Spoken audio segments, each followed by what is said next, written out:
Oh, this is not working so nicely. The topic is, there's a general topic. The general topic is that we're very used to using words and discussing them. And for example, all kinds of sophisticated people, I'm talking about, I don't discuss the stupid people, but the sophisticated people, they're all like getting into these different kind of problems, different kind of mivukot, like modern perplexities, I don't know, not really, places where you get lost. And it seems like, well, this was me being fighting today, it seems like, let me see how to say this, the contemporary reality seems to assume something like, let me say it like this, the things, the ideals that we inherited, we in the sense of, I don't know, Yidden, don't work, can't be, at least can't entirely be, or can't at all be explicated, can't be understood, just like step by step out of human thought. I don't want to say the word reason and all these things because these become very limited. Like it means a certain kind, like religious ideas. Means a certain kind of reason, but it can't work from ourselves. That's the more direct term. In other words, we like, for example, the soul. It's just an example. You talk about God, you talk about the soul, you talk about what else? Who knows? These are all the things. Ruach, nefesh. Yeah, yeah, exactly. The universe, the goal of the universe, the Torah, that's a big one. Try to work on that in the other classes. We can talk about all these things, only in the sense of something received, some kind of tradition, or what the Rishonim or the Muslims used to call taqlid, believing on authority. Taqlid is a good Arabic word for believing on authority. Or like that seems to be the gen. Like there's sort of nowadays there's two kinds of Jews. There's entirely authority people who just accept everything they're told, like Rabbi whoever. They seem to be very stupid in the sense of they never had a thought in their life. Like their only kind of thought that they know is quoting. They replace quoting, thinking for quoting, and that's, we can talk about it, but like that's the general. If you say something weird and in yeshiva generally, like it doesn't say anywhere. If it says somewhere, then that's all. That's the conversation ends. But if it doesn't say, then you're just wrong. So it goes both ways. But it's just if it says. Of course, it's not as simplistic as this, but we could say it this way. That's one approach. It's important, and this is the approach of I guess the standard like approach, that the thing that to be like the different culture warriors or kanonim are like protecting is basically this, like. Thing is, and part I of this, think that I'm not saying that they're wrong. I'm just saying that there's logic. There's a lot of, you can do numbers after a lot of levels of belief. But I'm saying for the basic things that, even by the way, both for in halacha and in not halacha, including internally to halacha, they don't actually have an idea of what they're talking about, and they don't think they should have an idea. They can say a lot of numbers, but it's all about staying true to the internal logic of. It's not really thought. I don't know what it is. It's not thought.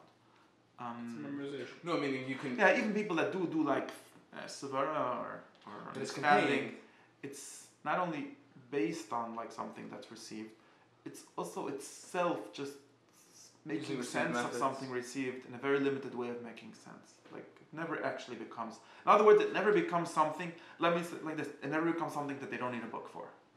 Like a good Lakewood Jew is always holding a gemara, metaphorically. He actually is doing it literally also, but at least metaphorically. And he doesn't have any way of being a Jew or deriving it, like I would say, very nice that you read Gemara, but I mean, the point of learning is to be able to know it. And like the basic thing of knowing is that at some point you stop needing the book.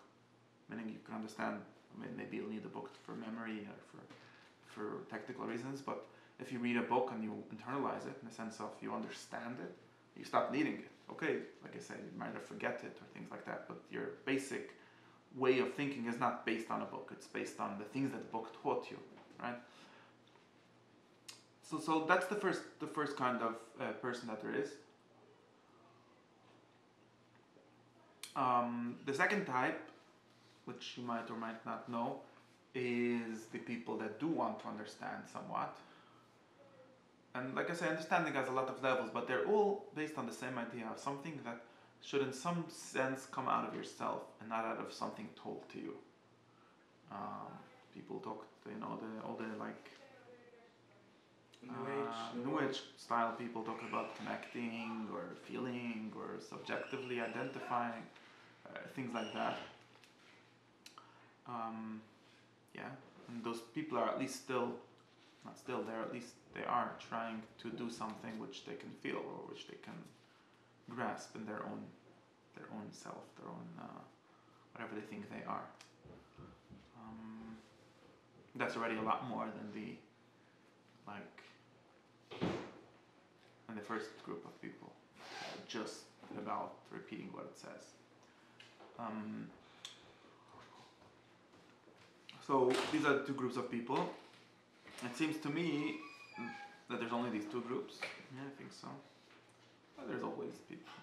And the second group of people is even more annoying to me because they seem to be even more convinced that there isn't a way to actually make these things work. In other words, like one of the basic thoughts of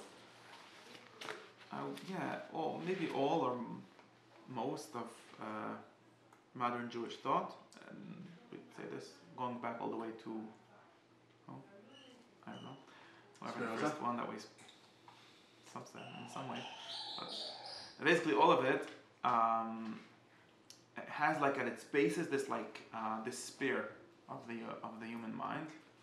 And again, I don't want it limit it to mind in the sense of some kind of discursive reason. It could be any kind of, but the spear and the ability of, in other words, if they would be in a state where they forgot the whole Torah, imagine what's going on. Imagine that you would be in an island and you'd have lost all the books or all the traditions and all the continuity. There would be no way to resurrect it. There would be no way to recreate it. This is why I think everyone believes this.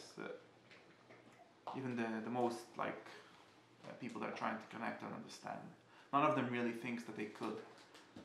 And maybe it's not possible. I can get to this, but there has to be some kind of idea of this. There's a famous philosophical novel of Andalusia, right? Chai ben Yaktan, which tells the story of Ibn Tufal.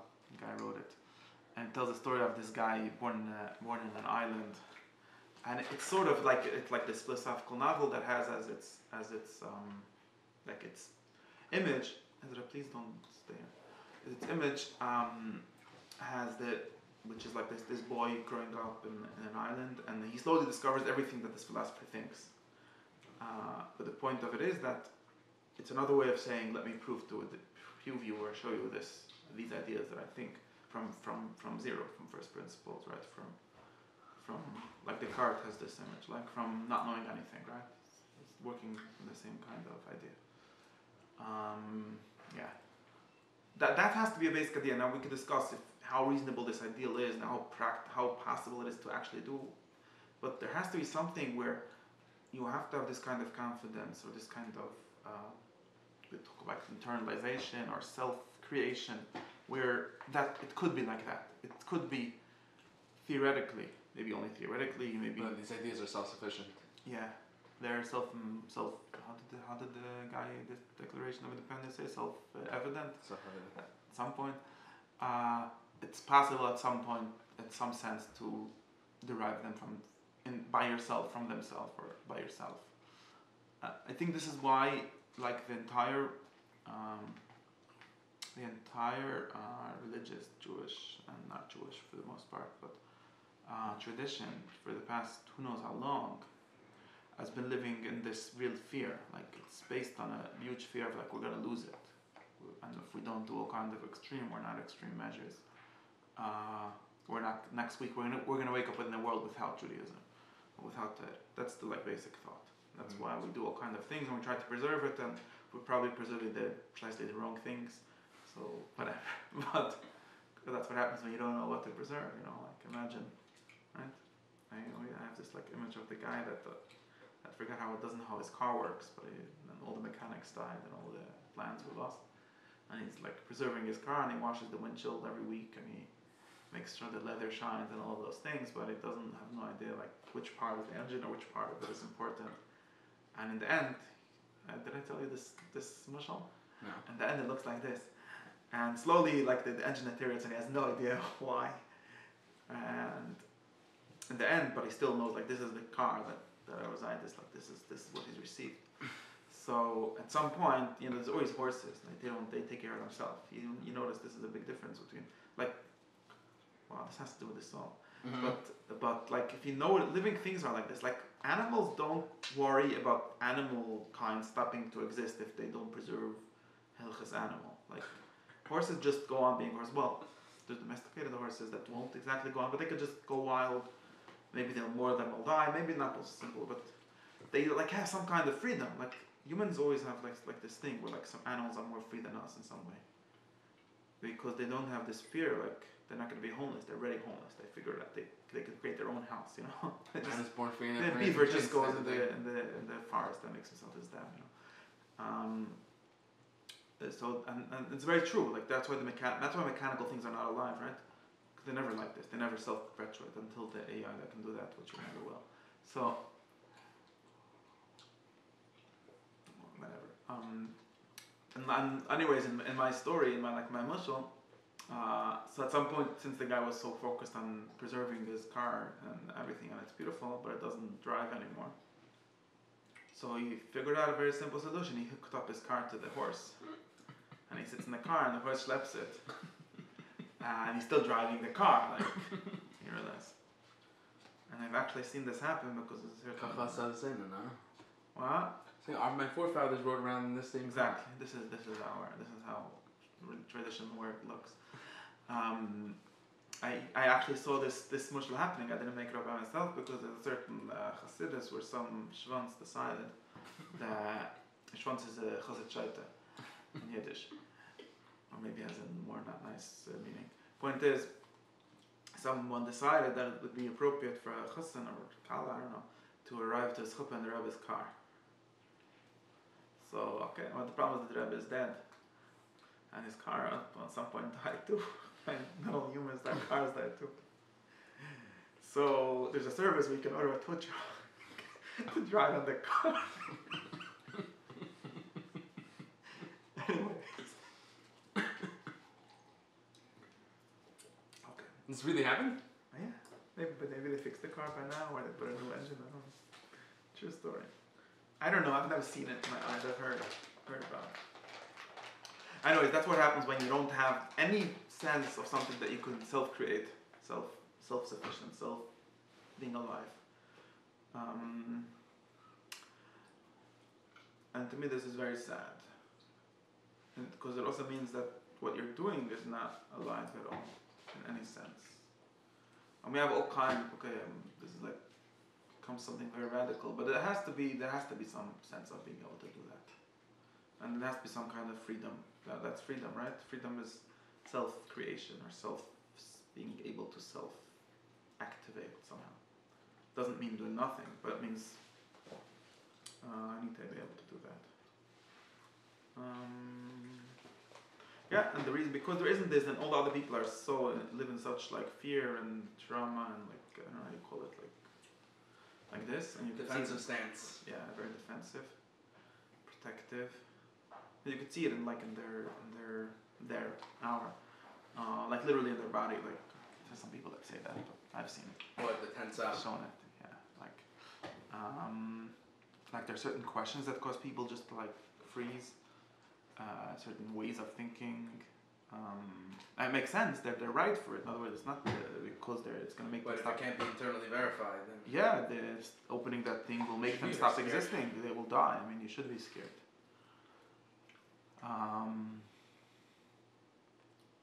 We wish we should figure out a way to stop all of this, to stop doing this. We have to start be able to live with confidence, and that's what I'm saying. That like solutions saying where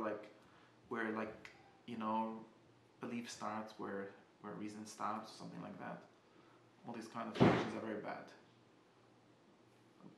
For the main reason, because they don't allow you to say what you want to say by yourself. Because in the end of the day, I don't have a problem with limits of certain kinds of reason. Right? In the broad sense, whatever humans do, that's what we call reason. So there isn't anything else. But there's nobody disagrees with limits for things like that. But then those things should be able to be discerned by yourself. The first step would be to make the religious vocabulary, or whatever the vocabulary is, more immediate and relevant, right? Instead of talking about an abstraction. Like no one today, I think very few people sit in the sukkah as like an active meaning, unless you're very young. That's for me. I'm saying, unless you build out the reason for sitting in a sukkah from a first principle. Yeah, also I'm not so worried about sitting in the sukkah. Because I'm using it as an example. No, because I don't know if that's the main thing. This is part of like preserving. If it's arbitrary, it's systematically arbitrary. What happens in Orthodoxy is that you preserve whatever is easiest to preserve. That's how it works. It's very hard to preserve life. It's very easy to preserve dead things. That's just how most of the world works. So the things that we latch onto are the things that are the most easy, most preservable. Right. Okay, if you're at that stage, do that. But what I'm saying is the idea. That's why when I finish this. But that's why when you always go, everyone always comes. At least in Lakewood, not all over. In Lakewood, every time I give a drusha, everyone always starts saying, "Okay, but what about the blackness of the tefillin? Can you justify that?" And that question is presuming. I don't understand. You're asking. Like if I say, like my speech, which is what I was saying now, is that we need to be able, like I told you, the division said, the division said that this is an antinomian word, but he said he could live in a desert for 1,000 years or an island and not forget God, something like that. Point is, he's not afraid. There's a story of Reb Nachman and his stories where he's saying Reb Nachman did this like crazy trip to Israel in the middle of the Napoleonic Wars and whatever, and at some point he got stuck on a boat or whatever, and he was captured by some faction, and he was like, and he's telling this story. I was worried. Okay, well, what if I get like sold as a prisoner somewhere and can't be Jewish anymore? And then I was thinking, wait, so there's like this Kabbalistic or Chassidic word, like Yaakov Avinu, when he was doing his sheep thing, he was having the mitzvah kavanah of tefillin. It says in Zohar, more or less. And he was thinking, so you don't actually need a tefillin to do tefillin. You can do it like, okay, now we do, but like if I'm being honest, I don't want that. So I have to figure out how to do the whole Torah without any tashmishik, any equipment, have any of the things I used. And he said, like, I was thinking until I got it. And I was, okay. In the worst case, I'll do what Yaakov Avinu did. That's fine. Do the kavunas and the yechidim, whatever. Yeah, you could say it that way. I don't know if it's kavunas and yechidim, whatever the meaning is. Yeah. And whenever I say things like this, people are like, but can you justify the difference between a square tefillin and a round tefillin? So I'm like, I don't care. Tomorrow go out and buy a round tefillin. Why are you so worried about this? Imagine you won't.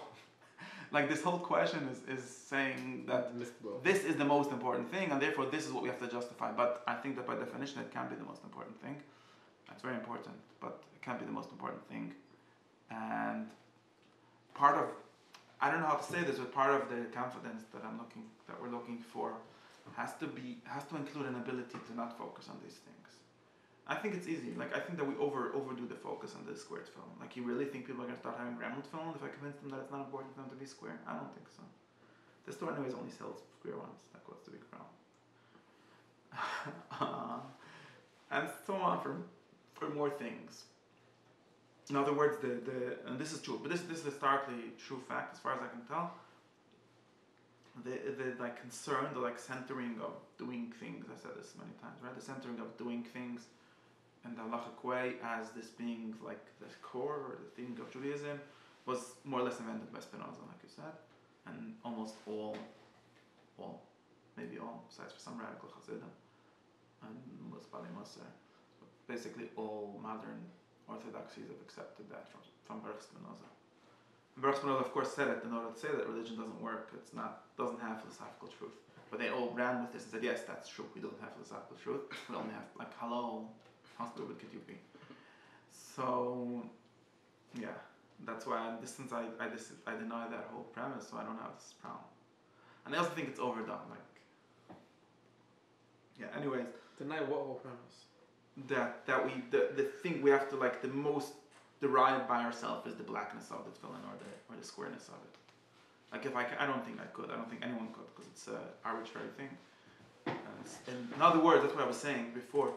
When I say, and I think this is important, when we say that what I say, that I want to have the kind of thing that I would have done, now this is a very hard thing. Do we believe that, I'm just trying to understand, do we believe that the mitzvahs are a means to connect to something? Yeah, there might be means to connect to something, there might be things connecting to us. I don't know if they're all connecting to something, maybe they're connecting themselves, I don't know.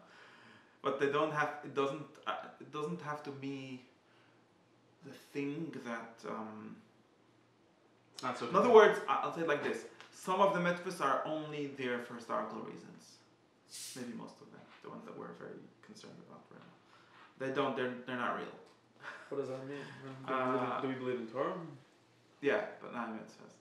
The mitzvahs that came from the Torah. Meaning to say, no, the Torah. It's like this.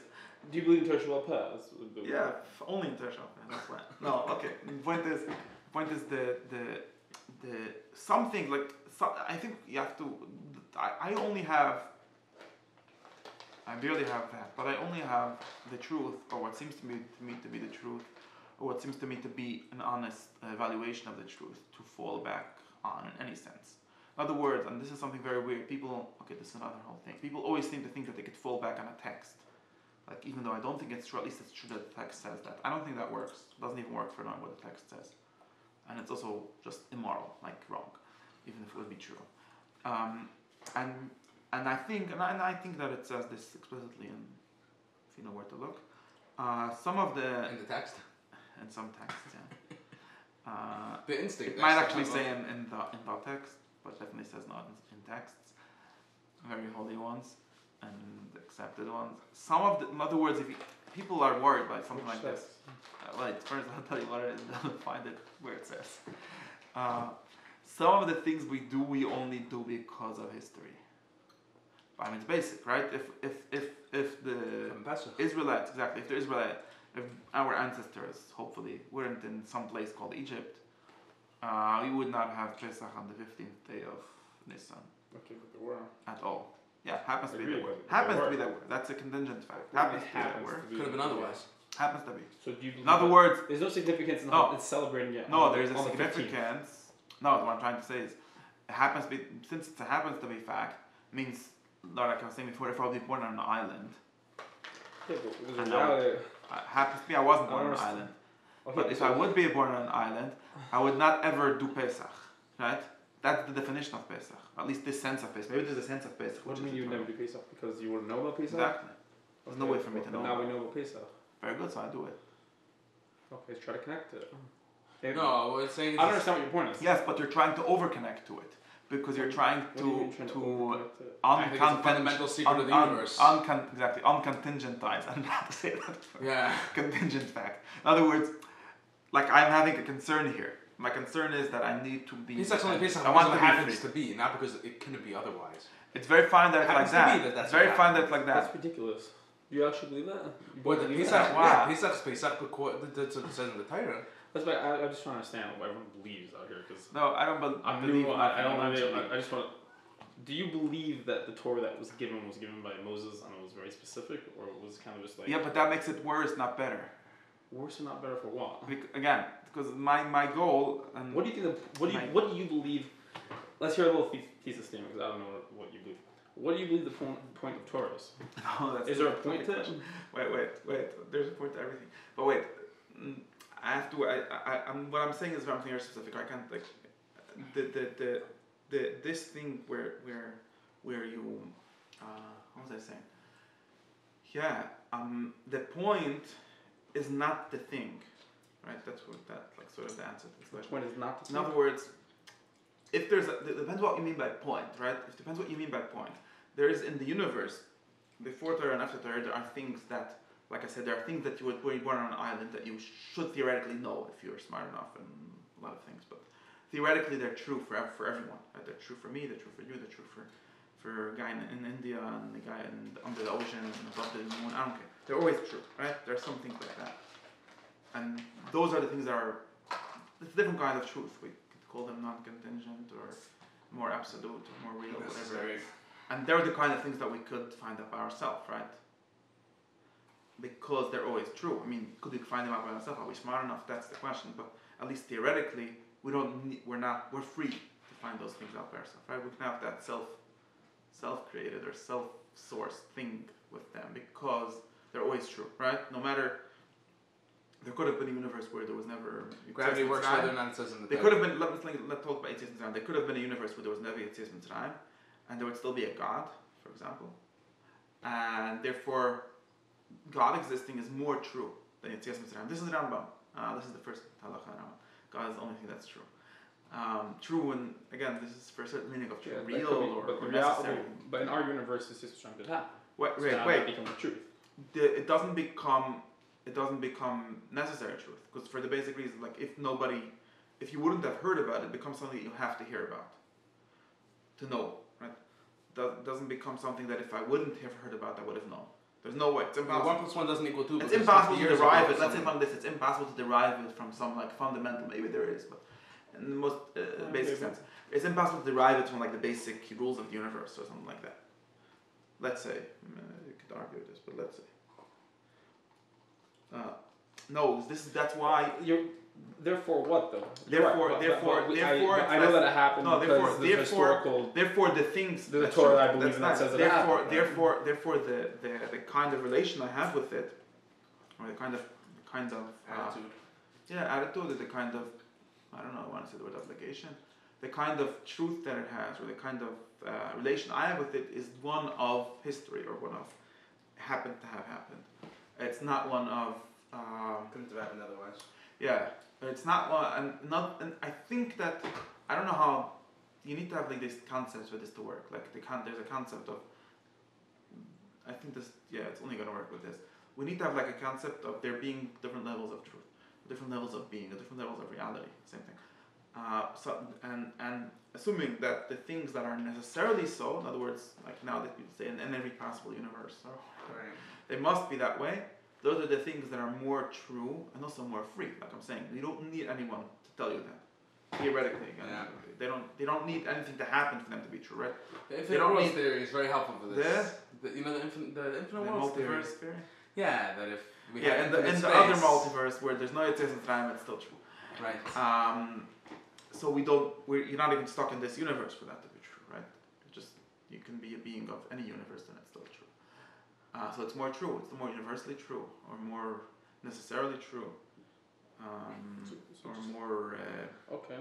Or also more free. So back to the important thing. You basically don't believe that the way that we connect Torah mitzvahs nowadays was what initially was. I think that it's a mistake to focus the like absolute obligation or the absolute meaning, force or meaning, or on things that are not absolute by nature. And Yitzchok is not an absolute. What does that mean? So you don't believe you can prove tefillin outside of. Exactly. And therefore, you shouldn't be able to. There's no reason why. I mean, I don't know about tefillin. And therefore, there shouldn't be a responsibility for a person to put on tefillin every day now. No, therefore it's not so, like when I therefore like I'm going back to what I was saying. When I can't prove it to you. There shouldn't that you should put on tefillin. You can't prove that you should keep Torah at all. What does that do with tefillin? No, you could. Certain things. You believe that you can prove Torah? You can prove God? Of course you can. Of course. You can prove God? Yeah. Really? But you should be able to. Otherwise, there's no God. I'm just saying that. Yeah. I don't understand. Yeah, there are some things you can prove. I don't understand the for levels of proof. I don't Judaism know what, as a what you whole call, is a I don't know belief. what you call proof or whatever, but you can. No, but that's what we were saying is the problem. The whole religion is a belief. Yeah, you can't prove 99% of things. Yeah. You need to believe. No, that's prove to me that Moshe Rabbeinu went up to Har Sinai. No, that's a story. Nobody can. can. No, but again, I'm saying that you're believing. Exactly. You're believing. That I don't want to prove that a guy that. walked on a mountain, right? That can't be proved. That can't be proved because it's something that happened once. Fine, right? So you can't prove the whole Judaism. That's not the whole Judaism. That's what only you like consider. 1/10 of Judaism. I just made up a number. I still don't understand what your thesis is. It's a very small part. In other words, it's not the part that I'm interested in. Because what part are you interested in? The one that you can prove. Proof is a very bad word because people mean something very limited nowadays. Something but you can demonstrate. That can be self-started. In other words, the part that had there never been born much. No, the Maral says. I told the Maral says. It says in the Gemara that if not,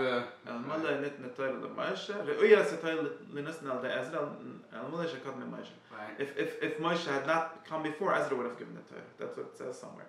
Right. He basically did. He did. He wrote it. That's his Torah. No, the Maral takes it to mean. The Maral takes this to mean, or I don't know, but he takes this to mean that. But in other words, what they're saying is that the fact that this Torah was given to Moshe at a certain time, in a certain date, in a certain way, coincidence is he happened to have been first. Now that he was there, you can't be that again because it happened already. But it's not something that could only have happened that way. In other words, if it wouldn't have happened, if for whichever reason Moshe would never exist before, there would be Ezra and he would do the thing. In other words, Ezra understood. So you want to know what's the same about Moshe? Ezra, although he wasn't Moshe, whatever he was, could have done the Torah by himself. And I think that's the criteria for a true Jewish leader, or a true leader. You have to be like we learn, there's many things that say these kind of things. Like if you learn correctly or whatever, it's Ke'ili you learned it from Har Sinai or whatever. And to me that means that you could have you could reboot it. Like if they will do a restart, like shut it off and turn it on again to make it work. Power cycle. Yeah. Then it needs to be able to do. Now I don't think that if Ezra would have given the Torah, it would be a mitzvah of Zechir Yetzias Mitzrayim, or at least not in the way in which it's now, because that's a story that's connected with that story, and that's why if I'm trying to get at the understanding, which is the self-understanding, the one that can happen, that can be understood, that the part that can be understood, then I can't be focused on the part that by definition are not understood, the part that by definition are because they happen in a certain way. Right, it's kind of claim to be a fundamental fact about the universe. It just claim to be a story that happened, that could not happen. And we have these things. Right, then there's a backwards thing where people say, and you say, well, what's the point of Yetzias Mitzrayim? And I say, of course, the point of Yetzias Mitzrayim is not Yetzias Mitzrayim. The point of Yetzias Mitzrayim is to know God. And then the point of it turns out to be something that would have been true without Yetzias Mitzrayim. That's why you end up with some kind of paradox, which seems to like a paradox to people, but it's not. Where you say like, well, why do you eat matzah? To teach you God. So then people say, well, why do you need God? Well, why do you need the matzah? You could just teach it straight. Well, you could. Of course you could. Otherwise it wouldn't be a teaching. But happens to be that I'm teaching it to you through the matzah. Why does it bother you? Have you learned it or not? I mean, or it happens to be that historically the Jewish people do it through teaching matzah or whatever, and that's fine. So I think that, and this also connects like a basic honesty. I don't think anyone who claims to do most of the things that we do, in the sense of doing, for any other reasons than that we have received this, is saying the truth. I don't think anyone even said that. Maybe that we do matzah not because we were told? Yeah, just because it's a way to receive God or something. I don't know. Well, I don't think there's people who connect.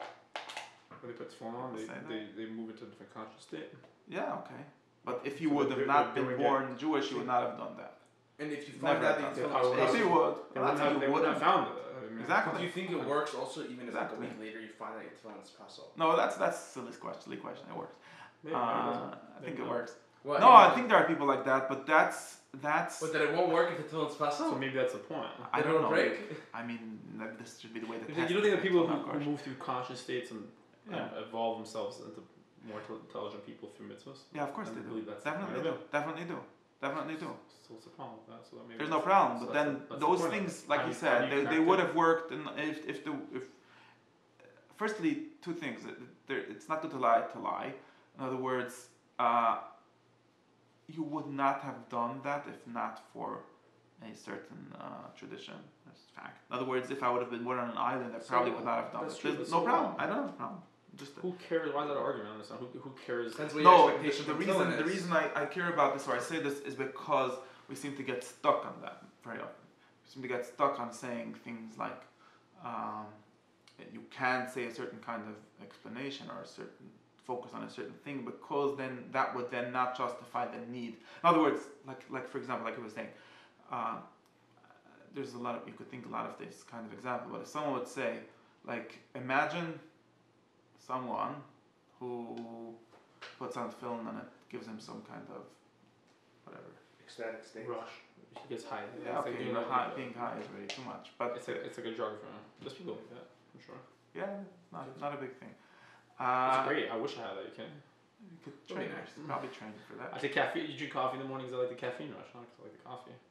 Okay. Yeah, me but personally. So why is that? Like that film? Some people live for that. Yeah. So and it gives you a certain state, and then you say, okay, so this is why there's a mitzvah film. This is why I'm putting on film.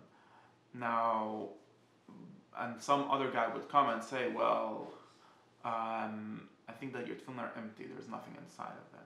You had a mistake when they sewed the thing up. They forgot to put the parachutes in. Someone stole it. There's probably reality that exists though. I'm sure it exists. No, I'm saying that people who if it's real and you're able to experience that, then there would have to be rules to how you experience that. They would have to. And the film would I'm have saying, to but it's a question. Are you But expecting it doesn't work. I don't know if this is the same question. way. I don't know if this is the same question. I don't see exactly. I don't know if it has. I have to believe. I wonder. It's a problem because you have to do it in a specific way for other reasons. I don't know. In other words, I want to free myself from the need to believe that it can only work in a very specific way. It happens to be that I do it in a specific way because those are the ones that I sell in the store. What's the problem with that? What do you mean a specific way to order the parachutes? For example, Meaning whatever tefillin is you trying want to to make up achieve, your for own example. approach. There's Rashi, there's Rabbi Tam. You want to do? yeah, whichever one you'll make up, there's already shit there. Don't worry. Some But, of that. So. there isn't any. What I'm saying is, let's say I don't know. These are things I don't know. You could take that guy that gets the rush and test it out. If Rashi is right over in a town, right? But people do tefillin now also. They put like little scrolls and necklaces. They do the same thing. Okay, and that's what. That's the same Saying, idea. whatever tefillin's trying to achieve, I don't know it if might it's be the able same. to be done Maybe better there's than difference where you methods, put it, but maybe tefillin's the best method even. Maybe it's like the third the best. point is even. the point is just that some of it. In other words, let's say like the fact that in that film it says the story of Yetzias Mitzrayim is only interesting, is only true in this universe where Yetzias Mitzrayim happened, and therefore it's true in this sense, but it's not. But again, if Malcolm X's tefillin shouldn't have the story of Yetzias Mitzrayim. Shouldn't it? It should have the story of someone sitting at the drusha, right? No. It shouldn't? I don't know if it should be tefillin now. That's what I'm saying. Maybe I it don't shouldn't. know. Maybe you should wear tefillin. It shouldn't be the Yetzias Mitzrayim tefillin, right? It should be a different tefillin. Possibly, yeah. See, our tefillin's only interesting because, as we say, it happened to Meiseda. Probably. So in some sense, you could be again. Michael Jordan's tefillin again, should have we're getting into certain complicated. We're getting amount. into very like detailed questions, and everything we could say it in whichever way. All of these things, but the whole idea of doing certain things in a certain way, most of them, not all of them, but most of them, come out of a certain specific historical context, and would only be that way because of that, and therefore cannot be justified in any other way. Although they do, not saying it doesn't lead you to something more real than that or something more true than that, but the need for doing it in that way, and maybe it's true. Maybe if you're Jewish, the only way to do it is this way. These are things that sort of empirical questions that can be tested. I don't know. I don't know if they can really be. But it's still. All I'm just saying is that someone asked about sitting in a sukkah by yourself. No, you don't sit in a sukkah by yourself. I would never build a sukkah if I would have grew up on an island, because I wouldn't. I mean, again, maybe I would have, but assuming that I wouldn't, because there's sitting in the sukkah is not something. It's not something true in that sense. It's historically true or contingently true. Now, might have what people do when they say, well, when you sit in the sukkah, you should have a kavanah, or you should have an idea of it. Yeah, those ideas would have been true, even if you would have been born on an island. But those ideas don't make you sit in the sukkah. It only works one way, sort of, or it's only one kind of connection, but so not if you necessary. if you could go back and redefine how you think we should relate to sukkahs, how do you think we should do it? Yeah, we should do it like it says in the somewhere, because our ancestors said in the sukkah or whatever, and that's what we do. Now we should. We're already doing that. We don't have to add anything,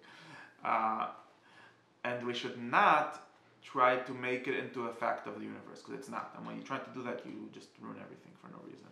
It doesn't seem to be a need, and therefore also what isn't a fact of the universe? That you should sit in the sukkah. Our ancestors said. Yeah, that's a fact, not a universal fact. That's something that happened to us, but it's not more than that.